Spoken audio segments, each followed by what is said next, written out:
നമുക്ക് കമ്പ്യൂട്ടറിലെ ഏറ്റവും പ്രധാനപ്പെട്ട ഒരു കാര്യമാണ് ഫോൾഡർ എന്ന് പറയുന്നത്. അപ്പൊ നമ്മളുടെ ഫയലുകളും നമ്മളുടെ കാര്യങ്ങളും ഒക്കെ സൂക്ഷിച്ചു വെക്കാനുള്ള സ്ഥലമാണ് ഫോൾഡർ എന്ന് പറയുന്നത്. അപ്പൊ ഈ ഫോൾഡർ ക്രിയേറ്റ് ചെയ്യാൻ പല മെത്തേഡ്സ് ഉണ്ട്. അതായത് ശരിയായിട്ടുള്ള രീതിയിൽ സ്റ്റെപ്പ് ബൈ സ്റ്റെപ്പ് ആയിട്ട് ക്രിയേറ്റ് ചെയ്യാൻ പറ്റും. അതുമല്ല നമുക്ക് എളുപ്പ വഴിയിൽ ക്രിയേറ്റ് ചെയ്യാനും പറ്റും. അപ്പൊ എളുപ്പ വഴിയിൽ ക്രിയേറ്റ് ചെയ്യാൻ പറ്റുന്ന ഷോർട്ട് കട്ട് ആണ് പറയുന്നത്. കീബോർഡിൽ CTRL എന്ന് പറയുന്ന ഒരു കീ ഉണ്ട്, അതായത് കൺട്രോൾ കീ. അതുപോലെ തന്നെ ഷിഫ്റ്റ് എന്ന് പറയുന്ന ഒരു കീ ഉണ്ട്. അതിനുശേഷം ആൽഫബറ്റ് N, നമ്മുടെ ABCDയിലെ ആൽഫബറ്റ് N. അപ്പൊ ഈ 3 കീയും കൂടെ ഒരേ സമയത്ത് പ്രസ് ചെയ്യണം.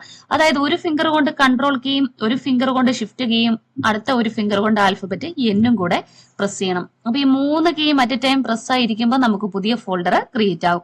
അതിപ്പോ ഡെസ്ക്ടോപ്പിലാണെങ്കിലും മറ്റു ഫോൾഡറിന്റെ ഉള്ളിലാണെങ്കിലും അതിപ്പോ ഏത് സ്ഥലത്താണെങ്കിലും പുതിയ ഫോൾഡർ ക്രിയേറ്റ് ചെയ്യാൻ നമ്മൾ ഈ ഒരു സ്റ്റെപ്പ് അപ്ലൈ ചെയ്താൽ മതി. അതായത് കൺട്രോളും ഷിഫ്റ്റും N-ഉം. നമ്മൾ ഫോൾഡർ ക്രിയേറ്റ് ചെയ്യുമ്പോൾ ഇങ്ങനെ ന്യൂ ഫോൾഡർ എന്നും പറഞ്ഞ് ഓട്ടോമാറ്റിക്കലി അതിന്റെ പേര് സെലക്ട് ആയിട്ടായിരിക്കും വരുന്നത്. അപ്പൊ നമുക്കിവിടെ എന്താണ് പുതിയ പേര് കൊടുക്കേണ്ടത്? ആ പേര് ഡയറക്റ്റ് നമ്മൾ അങ്ങ് ടൈപ്പ് ചെയ്താൽ മതി. ഫോൾഡർ വരുന്ന ആ ടൈമിൽ തന്നെ നമ്മൾ അങ്ങ് ടൈപ്പ് ചെയ്ത് എന്റർ ചെയ്ത് കഴിഞ്ഞാൽ ആ പേര് അവിടെ അങ്ങ് ഫിക്സ് ആയിക്കോളും.